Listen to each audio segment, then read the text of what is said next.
लक़द कान लकुम फ़ी रसूलिल्लाहि उस्वतुन हसनतुन लिमन कान यर्जुल्लाह वल यौमल आखिर व ज़करल्लाह कसीरा।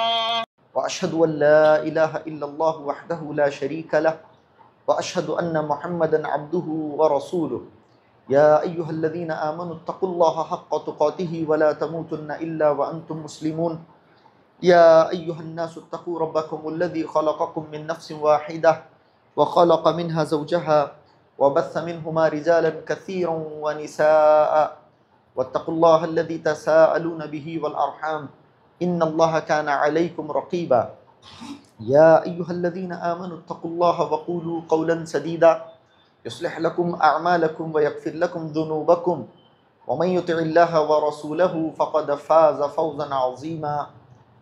अम्मा बाद फ़इन्न ख़ैरल हदीस किताबुल्लाह व ख़ैरुल हदी हदी मुहम्मदिन सल्लल्लाहु अलैहि वसल्लम व शर्रुल उमूरि मुहदसातुहा व कुल्लु मुहदसतिन बिदअह व कुल्लु बिदअतिन ज़लालह व कुल्लु ज़लालतिन फ़िन्नार।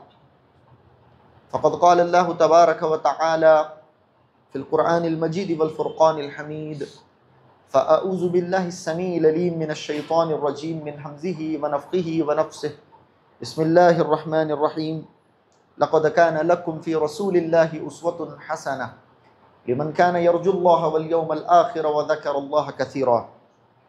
रब्बि इश्रह ली सदरी व यस्सिर ली अमरी वहलुल उक़दतम मिन लिसानी यफ़क़हू क़ौली रब्बि ज़िदनी इल्मा सुब्हानक ला इल्म लना इल्ला मा अल्लमतना इन्नका अंतल अलीमुल हकीम। मुअज़्ज़ज़ हाज़रीन, हर किस्म की तारीफ़ बड़ाई बुज़ुर्गी अल्लाह रब्बुल आलमीन के लिए लायक व सज़ावार है और दरूद व सलाम हो तमाम अंबिया इकराम पर, बिलखुसूस मेरे और आपके नबी जनाब मोहम्मद सल्लल्लाहु अलैहि व आलिहि वसल्लम की ज़ात अक़दस पर कि आप सल्लल्लाहु अलैहि वसल्लम इस दुनिया के लिए क़यामत की सुबह तक आने वाले आखिरी फ़र्द के लिए हिदायत का सामान लेकर अरब की सरज़मीन पर मबऊस हुए। आप सल्लल्लाहु अलैहि वसल्लम ने अपनी नबवी ज़िंदगी में अल्लाह रब्बुल आलमीन की तरफ से मुनज़्ज़ल पैगाम को इंसानियत तक कमा हक़्क़हू पूरी अमानतदारी, पूरी दयानतदारी और ईमानदारी के साथ पहुँचाया और इंसानों को जीने की वो राह बताई कि जिस राह को इख्तियार करने में ही हमारी उखरवी नजात है, जिस राह से हट कर चलने में हमारी उखरवी बर्बादी है, उस राह को नबी अकरम सल्लल्लाहु अलैहि वसल्लम ने हमें बताया। अब हम सब की उखरवी नजात का इन्हिसार इसी बात पर है कि हम अपनी पूरी ज़िंदगी जनाब मोहम्मद सल्लल्लाहु अलैहि वसल्लम के लाए हुए दीन और लाए हुए तरीक़े के मुताबिक गुजारें। अल्लाह रब्बुल आलमीन से हम इस बात की तौफ़ीक मांगते हैं। अल्लाहुम्मा आमीन। अल्लाहुम्मा सल्लि अला मुहम्मद व अला आलि मुहम्मद कमा सल्लैता अला इब्राहीम व अला आलि इब्राहीम इन्नका हमीदुम मजीद। अल्लाहुम्मा बारिक अला मुहम्मद व अला आलि मुहम्मद कमा बारकता अला इब्राहीम व अला आलि इब्राहीम इन्नका हमीदुम मजीद। मुअज़्ज़ज़ हाज़रीन, प्यारे नबी सल्लल्लाहु अलैहि वसल्लम की प्यारी ज़िंदगी का तज़किरा चल रहा है। इस प्यारी ज़िंदगी से अब तक बेशुमार बातें हमने सुनी, ख़ास तौर से पिछले कई खुतबों से अल्लाह के नबी अलैहिस्सलातु वस्सलाम की हयात तय्यबा में पेश आने वाला एक बहुत बड़ा वाक़या जिसे हम वाक़या इफ़्क के नाम से जानते हैं, इससे मुताल्लिक़ बाज़ मनसूस बातें आपके सामने करने की मैं कोशिश कर रहा हूँ। पिछले खुतबे में आपने सुना कि हज़रत आयशा सिद्दीक़ा रज़ी अल्लाह तआला अन्हा के मुतल्लिक़ कुरान मजीद के अंदर अल्लाह रब्बुल आलमीन ने क्या आयतें नाजिल फ़रमाई, आपकी बरात से मुताल्लिक़ क्या आयतें अल्लाह रब्बुल आलमीन ने नाजिल फ़रमाई। इसी सिलसिले की बाज़ मज़ीद बातें, बाज़ मज़ीद आयात जो रह गई थी उनका तर्जुमा और कुछ तशरीह करते हुए बाज़ बातें, मज़ीद बातें आपके सामने करने की कोशिश करूँगा। अल्लाह रब्बुल आलमीन ने सहाबा इकराम से कलाम करते हुए यहाँ पर फ़रमाया, लौला फ़ज़्लुल्लाहि अलैकुम व रहमतुहु फ़िद दुनिया वल आखिरह लमस्सकुम फ़ीमा अफ़स्तुम फ़ीहि अज़ाबुन अज़ीम। देखिए अल्लाह रब्बुल आलमीन का जो उसलूब है यहाँ पर कितना गज़ब है, कितना पुरजलाल उसलूब अल्लाह रब्बुल आलमीन का है।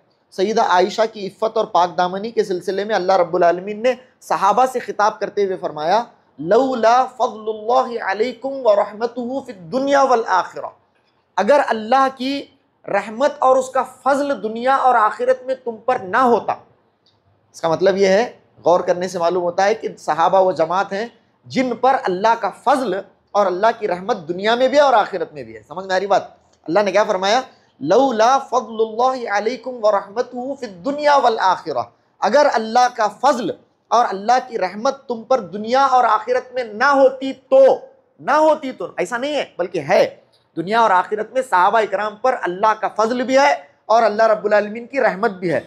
अगर ना होती तो, लौला फज़लुल्लाहि अलैकुम व रहमतुहु फिद दुनिया वल आखिरह लमस्सकुम फीमा अफस्तुम फीही अज़ाबुन अज़ीम। ये जो काम तुमसे सरजद हुआ है, तुम में से एक गिरोह ने जो इसके अंदर भाग लिया है, इसमें जो हिस्सा लिया है, सहाबा ही में से जो गिरोह था उसने ये जो काम किया है, इसके बदले में तुम्हें अल्लाह का बड़ा अजाब आ लेता, बहुत बड़े अजाब में तुम मुब्तला हो सकते। लेकिन हाँ, अल्लाह की रहमत है तुम पर दुनिया में भी और आखिरत में भी, इसीलिए तुम पर वो अजाब नहीं आया। वरना ये जो तुमने किया है, हज़रत आयशा सिद्दीक़ा रज़ी अल्लाह तआला अन्हा के सिलसिले में जो अफवाहें उड़ाई जा रही थी, उससे जो तुम मुतासिर हुए हो, इस मुतासिर होने के सबब तुम पर बहुत बड़ा अजाब आ सकता था, ये अल्लाह रब्बुल आलमीन ने फरमाया।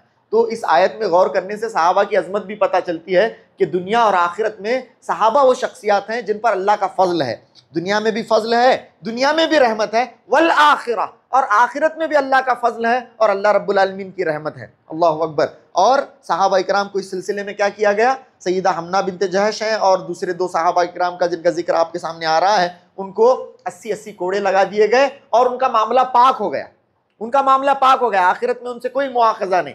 लेकिन अब्दुल्ला बिन उबई बिन सलूल से अल्लाह के नबी सल्लल्लाहु अलैहि वसल्लम ने कोई मुआखजा नहीं किया, उसे कोई कोड़े नहीं लगाए गए। क्यों नहीं लगाए, उसकी हिकमत अहले इल्म ने बयान फरमाई है, उस सिलसिले में भी आपके सामने बातें बताऊंगा। एक बात अब बताता हूं, वो ये, अल्लाह रब्बुल आलमीन ने फरमाया वल्लज़ी तवल्ला किब्रहु मिनहुम लहू अज़ाबुन अज़ीम लिकुल्लि इम्रिइन मिनहुम मक्तसब मिनल इस्म। अल्लाह रब्बुल आलमीन ने फरमाया उनमें से हर एक जिन लोगों ने भी इसके अंदर हिस्सा लिया, इस इफ्तिरा पर्दाजी में हिस्सा लिया, और हजरत सईदा आयशा के मामले में जो लोग भी हद से तजावुज कर गए, उनको उनके गुनाह का बदला मिलेगा। लिकुल्लि इम्रिइन मिनहुम मक्तसब मिनल इस्म वल्लज़ी तवल्ला किब्रहु मिनहुम लहू अज़ाबुन अज़ीम। अल्लाह ने फरमाया कि जो इनमें से सरगना था, जो इसमें रअसुल अम्र था, जिसने इसमें सब में बड़ा हिस्सा अदा किया, उसके लिए दर्दनाक अजाब है, उसके लिए बहुत बड़ा अजाब है। सबके लिए उनके उनके गुनाहों का बदला है, लेकिन जो इस मामले का सरगना था उसके लिए दर्दनाक अजाब है। अल्लाह रब्बुल आलमीन ने फरमाया सहाबा इकराम को अल्लाह के नबी सल्लल्लाहु अलैहि वसल्लम ने दुनिया ही में 80-80 कोड़े लगा दिए, जो उसके अंदर मुब्तला थे वो पाक हो गए, वो पाक हो गए। आखिरत में उनका कोई मुआखजा इस सिलसिले में नहीं है।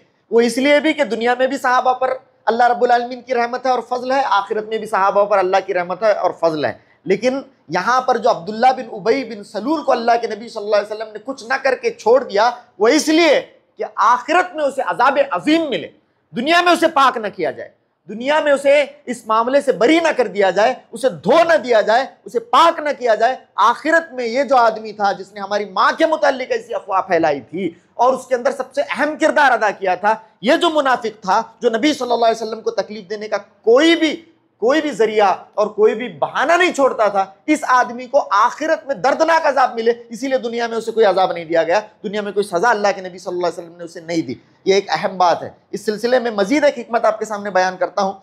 आगे की आयत की तरफ बढ़ते हैं। अल्लाह के नबी सल्लल्लाहु अलैहि वसल्लम ने फरमाया इस्तलक़ौनहु बिअल्सिनतिकुम मा लैसा लकुम बिही इल्म व तहसबूनहु हय्यिनन व हुवा इंदल्लाहि अज़ीम।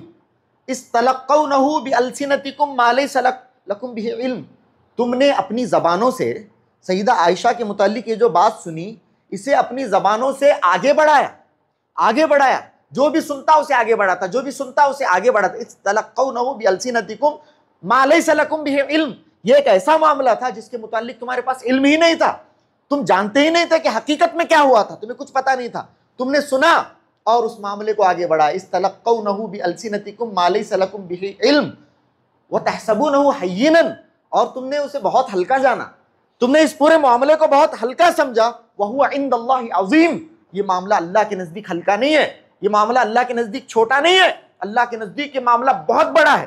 अरे भाई ये मामला किसी आम औरत के साथ अगर पेश आता तब भी अल्लाह के नजदीक बहुत बड़ा था। ये तो उम्महातुल मोमिनीन में से सब में बड़ा जिनका मकाम है सईदा आयशा रजी अल्लाह तआला अन्हा, उनके सिलसिले में जब ये बात हुई, जो दुनिया और आखिरत में अल्लाह के नबी आखिरुज़्ज़मा की रफीक़े हयात हैं, उनके मुताल्लिक जब ये बात हुई तो कितना बड़ा मामला हो गया होगा, अल्लाह के नजदीक मामला कितना बड़ा होगा। अरे भाई मुसलमानों में से एक आम काली कलोटी गुलामों के बिरादरी से ताल्लुक रखने वाली एक पाक दामन औरत के मामले में इस मामले को बर्दाश्त नहीं किया जा सकता। उसकी इफ्फत पर, उसकी आबरू पर अगर कोई हर्फ आए जबकि वो पाक दामन है, इस बात को बर्दाश्त नहीं करता है दीन इस्लाम। जब एक आम औरत के साथ ये मामला नहीं बर्दाश्त किया जा सकता तो उम्महातुल मोमिनीन में से सईदा आयशा रजी अल्लाह तआला अन्हा के मामले में जो तुम लोगों से मिसहैंडलिंग हुई है और तुमने उसे आसानी से ले लिया है, तहसबूनहु हय्यिनन, उसे हल्का जाना है, व हुवा इंदल्लाहि अज़ीम, ये जान लो कि अल्लाह के नजदीक ये मामला हल्का नहीं था। अल्लाह के नजदीक ये जो मामला है बहुत बड़ा है, बहुत बड़ा है। वह हुआ इंदल्लाहि अज़ीम, ये अल्लाह रब्बुल आलमीन ने फरमाया। अच्छा, फिर अल्लाह ने फरमाया लौला इस समिअतुमूहु क़ुल्तुम मा यकूनु लना अन नतकल्लम बिहाज़ा सुब्हानका हाज़ा बुहतानुन अज़ीम। जब तुमने ये मामला सुना, जब तुमने ये पूरा मामला सईदा आयशा के मुतल्लिक ये जो मुनाफिकीन थे जब इस तरह का फितना बर्पा कर रहे थे और तुम्हारे कानों तक भी जब ये बात आई तो तुमने ऐसा क्यों नहीं कहा। अल्लाह रब्बुल आलमीन लौला इस समिअतुमूहु क़ुल्तुम मा यकूनु लना अन नतकल्लम बिहाज़ा, कि ये मामला इतना बेकार है, इतना झूठ पर मबनी है कि हमारे शायाने शान ही नहीं है कि हम इसके मुताल्लिक गुफ्तगू भी करें। हम इसे ऐसे रिजेक्ट करते हैं, हम इसे ऐसे खारिज करते हैं कि हम इस पर अपनी राय देना भी पसंद नहीं करते। तुमने ऐसा क्यों नहीं कहा। अल्लाह ने फरमाया कुलतुम मा यकूनु लना अन नतकल्लम बिहाज़ा सुब्हानक, ऐ अल्लाह तेरी जात पाक है, हाज़ा बुहतानुन अज़ीम, ये तो बहुत बड़ा बुहतान है, तुमने ऐसा क्यों नहीं कहा। अल्लाह रब्बुल आलमीन ने फरमाया तुमने ऐसा क्यों नहीं फरमाया। सुभान अल्लाह। हज़रत आयशा के मुताल्लिक ये आयतें जब बंदा पढ़ता है तो अल्लाह रब्बुल आलमीन के जलाल का अंदाज़ा होता है, और ये जो पूरा उसलूब है, पूरा ये जो एक रुकू है, पूरा जलाल पर मबनी है। अल्लाह अकबर। आदमी के रोंगटे खड़े हो जाते हैं। कुरान मजीद उठाइए, पढ़िए और इन आयत को सुनने की भी कोशिश कीजिए। इससे सहाबा इकराम की अजमत आपके दिलों में दोबाला होगी और अल्लाह रब्बुल आलमीन का जलाल, उसका गैज़ो गज़ब इस उसलूब से बिल्कुल ज़ाहिर नज़र आता है। सुभान अल्लाह। अल्लाह रब्बुल आलमीन ने इतने सख्त लहजे में सहाबा इकराम से खिताब किया। अल्लाहु अकबर। यइज़ुकुमुल्लाहु अन तऊदू लिमिस्लिही अबदा।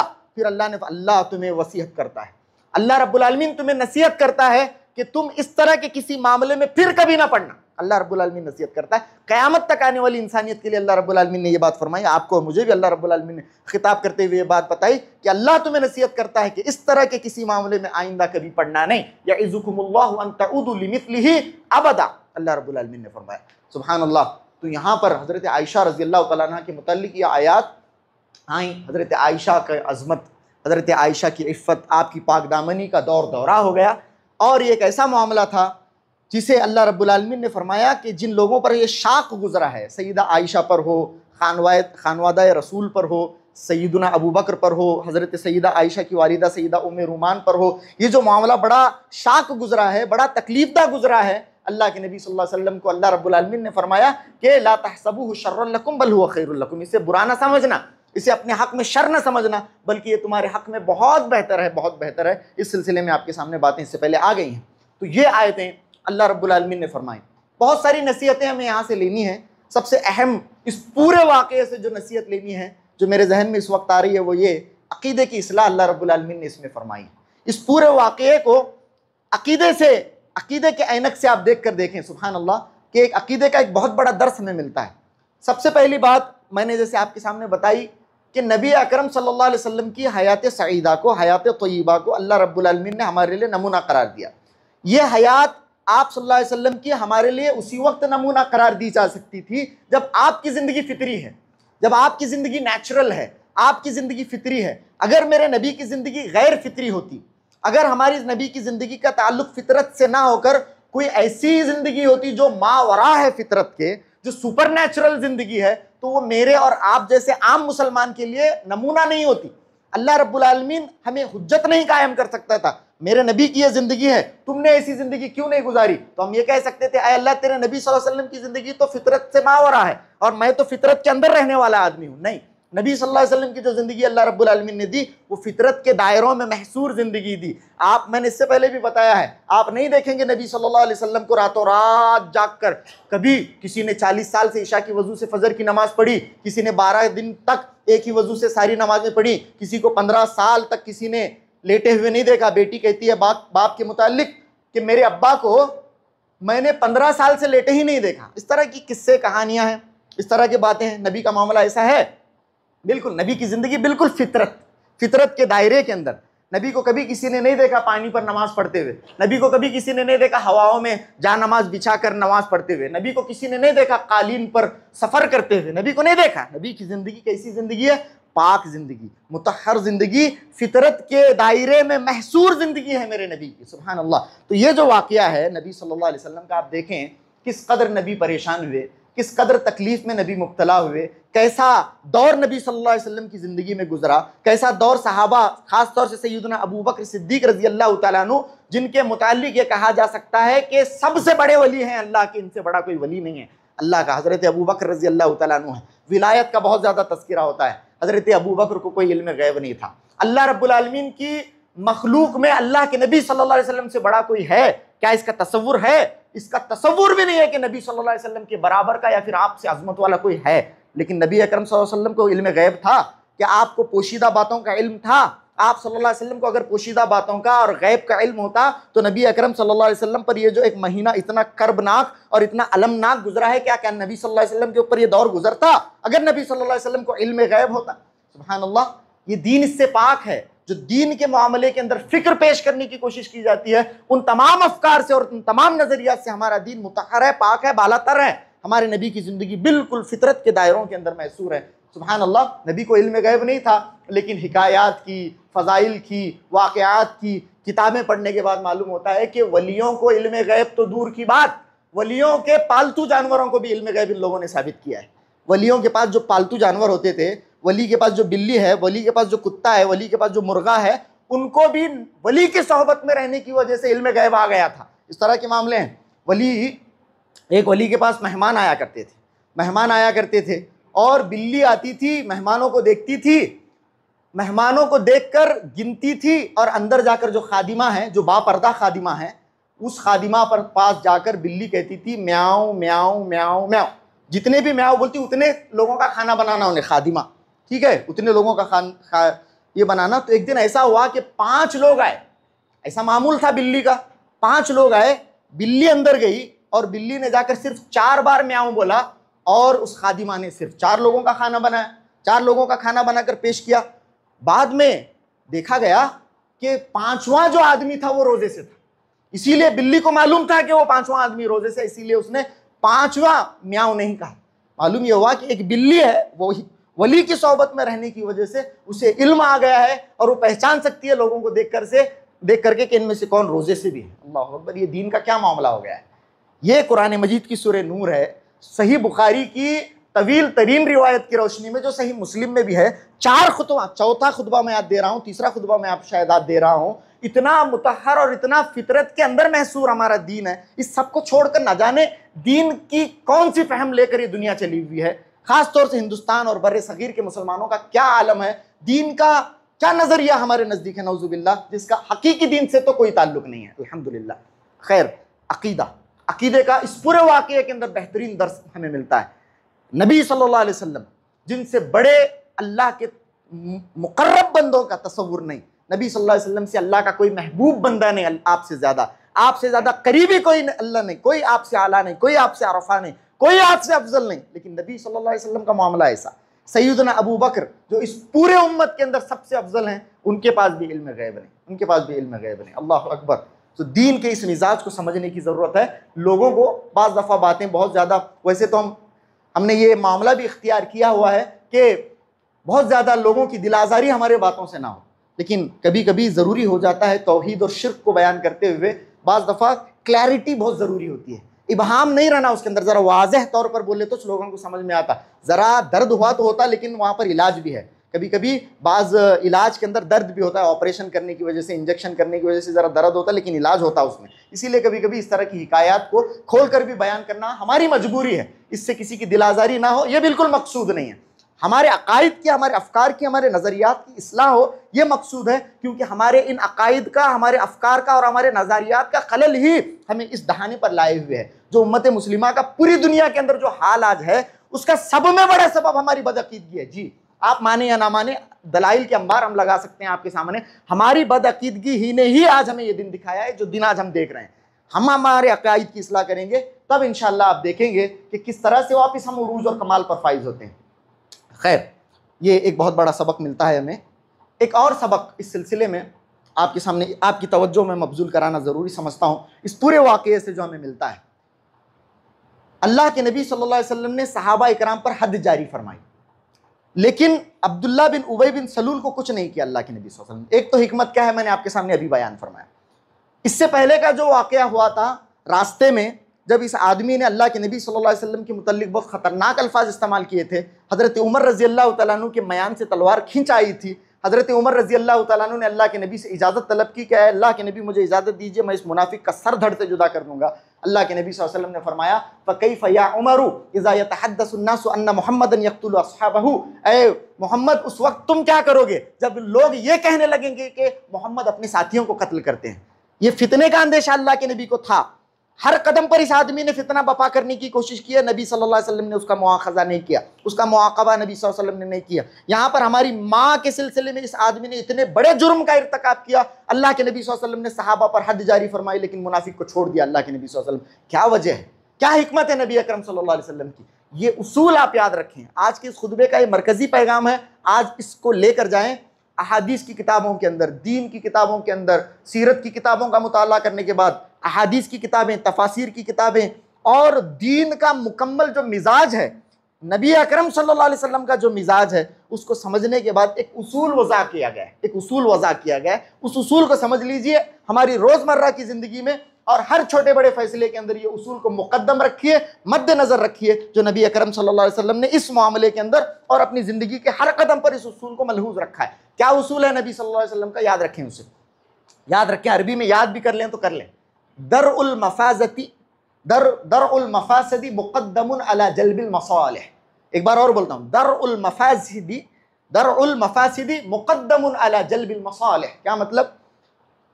फायदे के हुसूल पर नुकसान से बचने को मुकद्दम जाना। हमेशा फायदे के हुसूल पर, एक चीज़ है उसमें फ़ायदा भी है लेकिन उसमें नुकसान भी है, लेकिन नबी अकरम सल्लल्लाहु अलैहि वसल्लम की नज़र सिर्फ फ़ायदे पर नहीं होती थी। नबी अकरम सल्लल्लाहु अलैहि वसल्लम की नज़र इस बात पर होती कि इसके अंदर नुकसान कितना है। अगर किसी के अंदर नुकसान है किसी चीज़ के अंदर, उसके अंदर गर्चे फ़ायदा क्यों ना हो, नबी अकरम सल्लल्लाहु अलैहि वसल्लम उसको तर्क कर देते थे। सुभान अल्लाह, ये नबी सल्लल्लाहु अलैहि वसल्लम का उसूल है।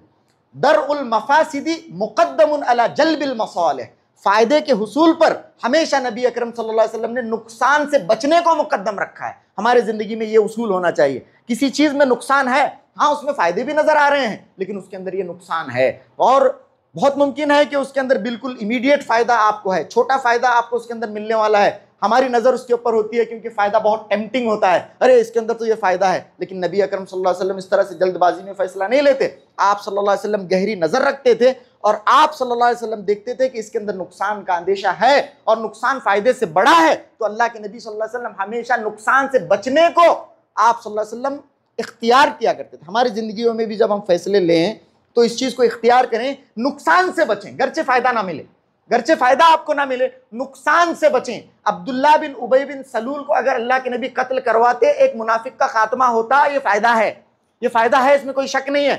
लेकिन इस मुनाफिक का खात्मा करने की बिना पर जो फितना बर्पा होता, जो दीगर मुनाफिकीन अल्लाह के नबी सल्लल्लाहु अलैहि वसल्लम के सिलसिले में बातें उड़ाते, जो अफवाहें फैलाते, और मदीने के अंदर जो फितना परवरी होती, अल्लाह के नबी सल्लल्लाहु अलैहि वसल्लम इसे बखूबी जानते थे, इसीलिए इसे अल्लाह के नबी ने कुछ नहीं किया।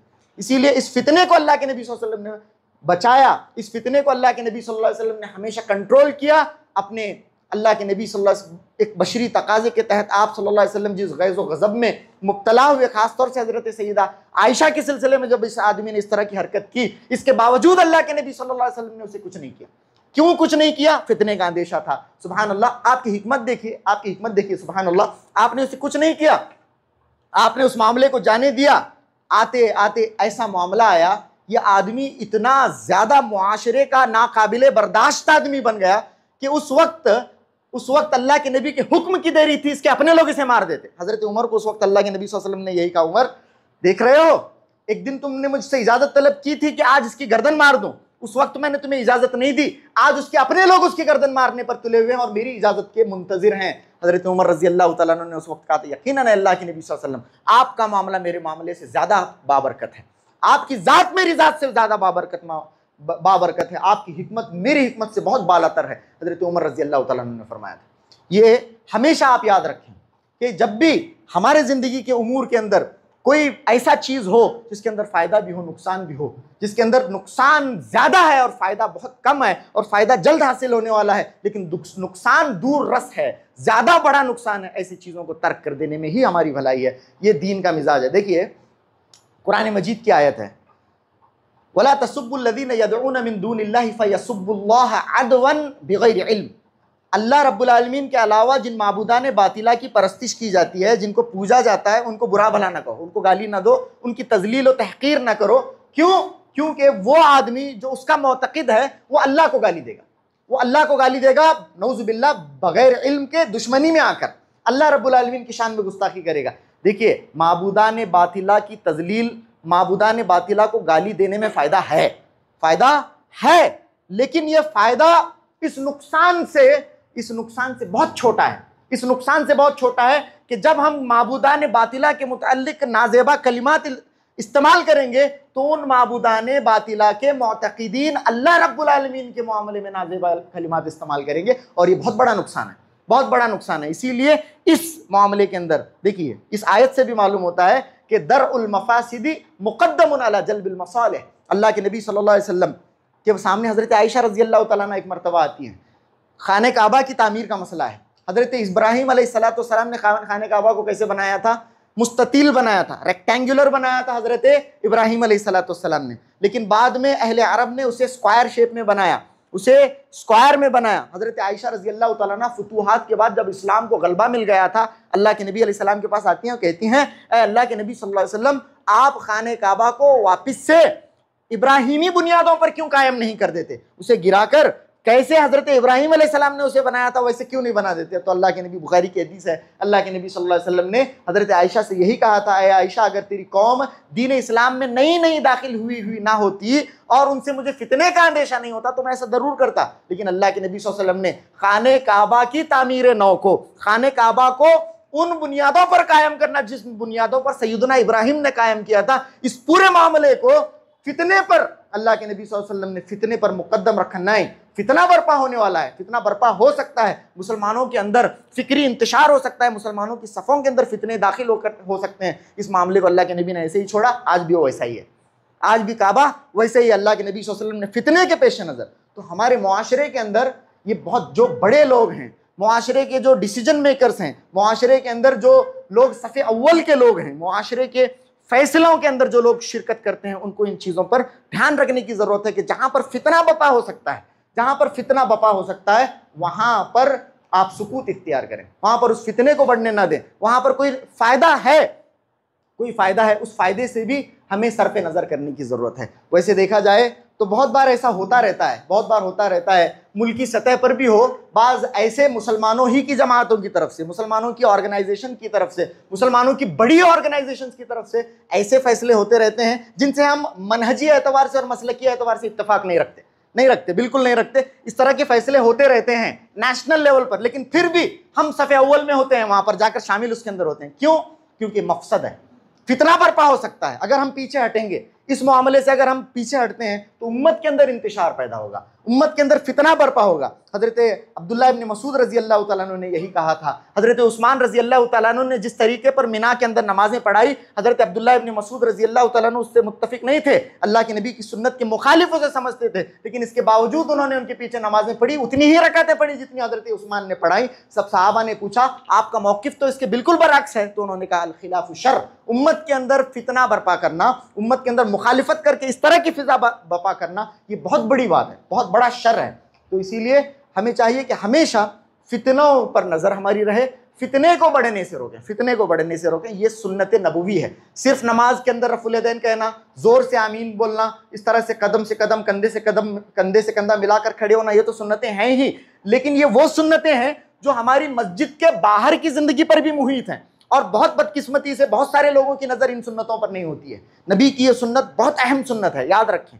नबी सल्लल्लाहु अलैहि वसल्लम ने हमेशा इस उसूल को अपनी पूरी ज़िंदगी में मलहूज़ रखा है। ठीक है, यहाँ पर अब्दुल्ला बिन उबई बिन सलूल, और आपके पास उस वक्त जब पूरी ताकत आ गई, उस वक्त भी अल्लाह के नबी सल्लल्लाहु अलैहि वसल्लम ने ऐसे लोगों को कुछ भी नहीं किया है नबी सल्लल्लाहु अलैहि वसल्लम, जबकि ये लोग दनदनाते हुए सनसनाते हुए नबी की आंखों के सामने घूमते, और इन लोगों की क्या कारस्तानियां हैं नबी से बखूबी कोई नहीं जानता था। इसके बावजूद भी नबी सल्लल्लाहु अलैहि वसल्लम ने इन्हें ऐसे ही छोड़ा। एक वक्त आया कि इनके अपने लोग इन्हें कत्ल करने के दर पे हो गए। ये नबी की हिकमत है, सुभान अल्लाह।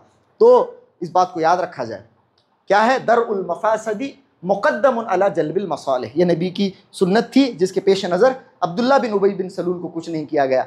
तो खैर, ये हज़रत सईदा आयशा रज़ी अल्लाह तआला अन्हा का मामला था। इस सिलसिले में मज़ीद अगर आप तहक़ीक़ करेंगे, मज़ीद आप मुताला करेंगे, मज़ीद अगर आप तफ़क्कुर करेंगे, और भी नुकात आप निकाल सकते हैं। लेकिन बहुत सारे खुतबे इस सिलसिले में हुए हैं। यहाँ पर इस मामले को हम रोकते हुए इंशाअल्लाह आइंदा खुतबे से इसके बाद के मामलात सीरत तय्यबा से मुतअल्लिक़ करने की आपके सामने कोशिश करूँगा। ये बहुत बेहतरीन वाक़या सीरत तय्यबा का सूरह नूर की रोशनी में, बहुत बेहतरीन वाक़या बुखारी और मुस्लिम की रिवायत की रोशनी में। हमें चाहिए कि इसके अंदर जो पंद व नसाइह के और वो मामले जिनका ताल्लुक़ हमारी रोज़मर्रा की ज़िंदगी से है, हमारी आइली ज़िंदगी से है, हमारी मुआशरती ज़िंदगी से है, इसे समेटने की कोशिश करें, दोनों हाथों से समेटने की कोशिश करें, और उन अक़दार को अपनाएं जो इसके अंदर बयान किए गए हैं। और नबी अकरम सल्लल्लाहु अलैहि वसल्लम ने मुसलमानों की जो घेराबंदी की थी अखलाकी तौर पर, उन तमाम अक़दार को अपनाएं उसी तरह से जिस तरह से नबी अकरम सल्लल्लाहु अलैहि वसल्लम के सहाबा ने अपनाए थे। तब हमारे भी मुआशरे के अंदर फितने बर्पा नहीं होंगे, जिस तरह से इतना बड़ा फितना बर्पा करने के बावजूद भी मुनाफिकीन को मुंह की खानी पड़ी।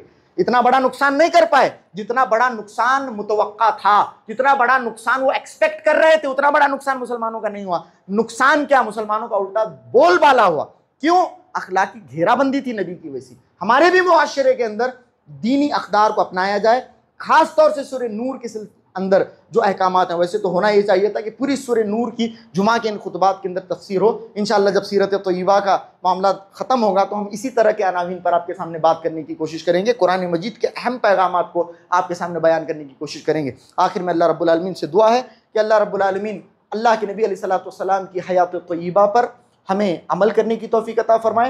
आप सल्लल्लाहु अलैहि वसल्लम के लम्हात को, आपके शब व रोज़ को, आपकी तालीमात को, आपके अक़दार को अपना कर ज़िंदगी गुजारने की तौफीक अता फरमाए, ताकि हमें हयात हालत इस्लाम और हालत ईमान पर अल्लाह रब्बुल आलमीन बाकी रखे, और जिस दिन इस दुनिया से अल्लाह रब्बुल आलमीन हमें उठाए, हालत ईमान हालत इस्लाम पर अल्लाह रब्बुल आलमीन हमारा खात्मा बिल खैर करे। आमीन या रब्बल आलमीन बिरहमतिका या अरहमर राहिमीन। व सल्लल्लाहु अला नबीना मुहम्मद व आलिहि व सहबिहि व सल्लम तस्लीमन कसीरा।